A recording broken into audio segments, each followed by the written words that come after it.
लेकिन अगर आपके अंदर अहंकार आएगा, जनता के मुद्दों को आप सुनोगे नहीं, अपनों को आप भगवान मानोगे, तो हार तो होनी है, क्योंकि जनता ही बलवान है। जो हमें लगता है कि अहंकार आ चुका है। यस यस, जब हम टीवी बहस पर देखो, जो मेन मीडिया है, अब तो खैर जब से अभी ये इस लोकसभा चुनाव के नतीजे आए हैं, तब से मैं देख रहा हूँ कि जो इसके प्रवक्ता हैं टीवी पर आते हैं बहस करने के लिए, थोड़े से नम्र हो गए हैं। लेकिन इस लोकसभा चुनाव से पहले जब ये लोग टीवी पर बहस करने आते थे, हालांकि मेन मीडिया तो अब निष्पक्ष रहा नहीं, मेन मीडिया ने अपनी विश्वसनीयता बिल्कुल खो दी। और आप जैसे जो सोशल मीडिया वाले हैं, उनको मेन मीडिया का बड़ा शुक्रगुजार होना चाहिए कि लोग वाग आपको देख रहे हैं। उसमें बीच में भाजपा ने थोड़ा सा हिंदुत्व का कार्ड चलाया कि भाई ये भारत को हिंदू राष्ट्र बनाओ, जबकि भारत तो एक सेकुलर राष्ट्र है, हिंदू राष्ट्र नहीं बन सकता। हमें भी ना मंदिर नहीं चाहिए, मस्जिद नहीं चाहिए, ना हमें कोई पूजा स्थल चाहिए, हमें बच्चों को रोजगार चाहिए। नमस्कार, आपका स्वागत है ऑब्जर्वेशन ऑफ वर्ल्ड में। मध्य प्रदेश और बिहार समेत 7 राज्यों की 13 विधानसभा सीटों पर और जो इस विधानसभा उपचुनाव के नतीजे आए कल, उसमें से इंडिया ब्लॉक को 13 में से 10 सीटें मिली। देश की सबसे बड़ी पार्टी भाजपा, उसको सिर्फ 2 सीटें मिली हैं। बंगाल के अंदर में सबसे बुरा हाल हुआ है भाजपा का।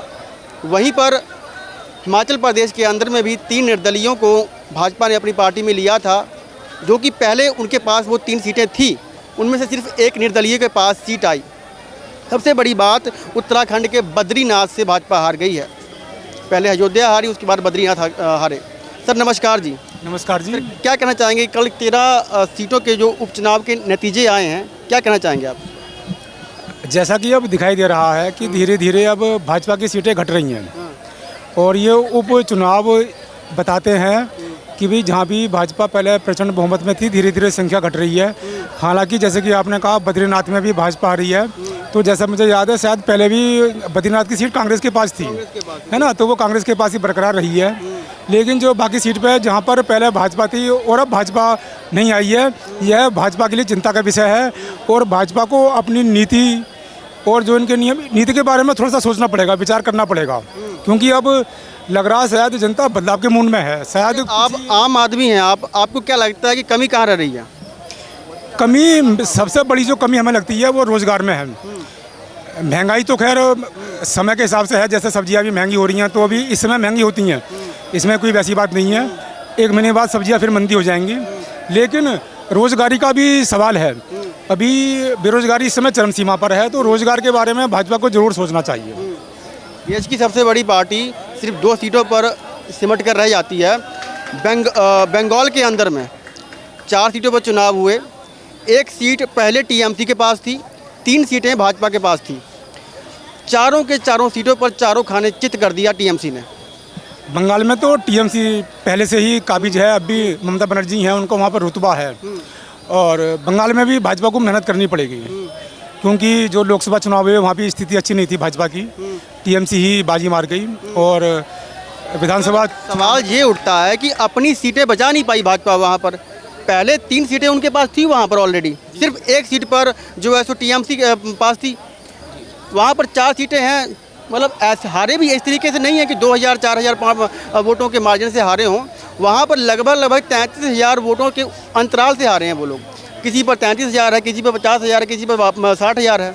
हाँ ना, मैं ये तो कह रहा हूँ ना कि भाजपा को अपनी नीति पर पुनर्विचार करना पड़ेगा, जो जनता के बीच में जाना पड़ेगा। एक्चुअली में क्या है, जब हम जीतते जाते हैं, जैसे कि 10 साल हो गए भाजपा को, तो इनके जो नेता हैं, जो कार्यकर्ता हैं, उनमें थोड़ा सा अहंकार आ गया है।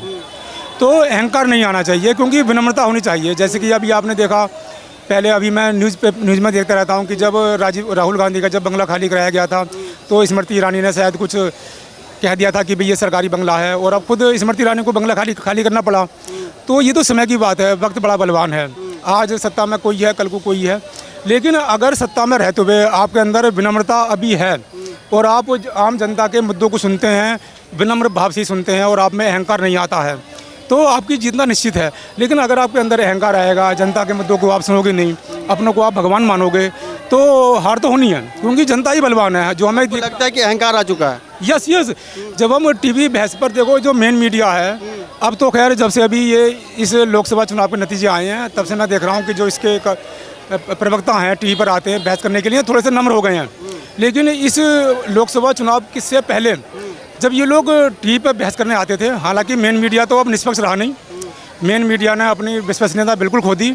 और आप जैसे जो सोशल मीडिया वाले हैं उनको मेन मीडिया का बड़ा शुक्रगुजार होना चाहिए कि लोग वाग आपको देख रहे हैं, वरना पहले सोशल मीडिया कोई नहीं देखता था, आप लोगों को कोई नहीं देखता था। मैं खुद मेन मीडिया का न्यूज़ चैनल देखता था, लेकिन जब से मेन मीडिया ने अपनी विश्वसनीयता खो दी है और वो एक तरफा बहस करते हैं, तब से आप लोगों की मौज आ गई है। ये तो आप लोगों के लिए शुभ संकेत है, क्योंकि आप लोग निष्पक्ष दिखाते हैं। अभी आप आम जनता के बीच में घूम रहे हैं, मेरे से राय ली, अभी इनसे लेंगे, भाजपा के भी हो सकते हैं कुछ समर्थक। मैं ये कह रहा हूँ कि दिक्कत कहाँ पर आ रही है, जो स्टेट लेवल के जो है ना नेता हैं या फिर सरकारें भाजपा की, वहाँ पर दिक्कत आ रही है या फिर केंद्र के लेवल पर आ रही है?